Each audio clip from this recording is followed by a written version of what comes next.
Zdravím vás, chlapi. Objavil sa mi na stole jeden z mojich obľúbených zdrojov. Vidíme jeho model. Používa sa do Philipsov.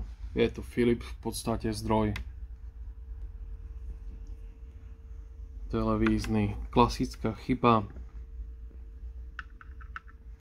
TNIčko. Koncový MOSFET je odpalený.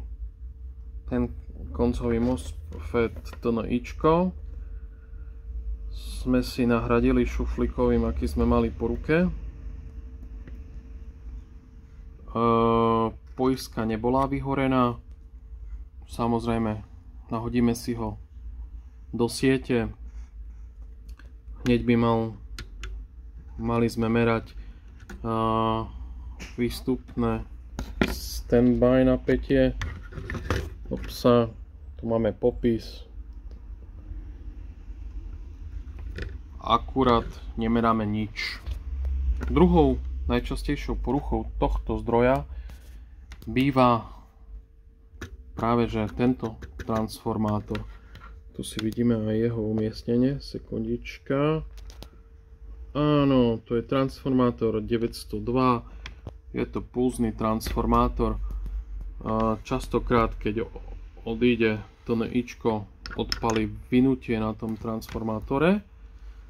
Ten transformátor má označenie 80TL42T.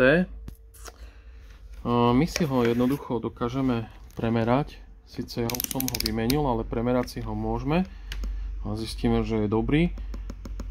Dáme si na skratový test, jak tomu ja nazývam. Hop. Obrátime si dosku. Vidíme ten transformátor, áno, tu bol pajkovaný, čiže toto je výstup do toho, áno, čiže nám merá, dobre, super, a toto je dvakrát vstup, čiže tento,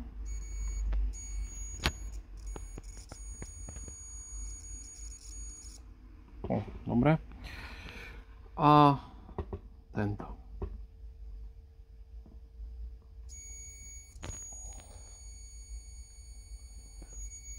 Dobre.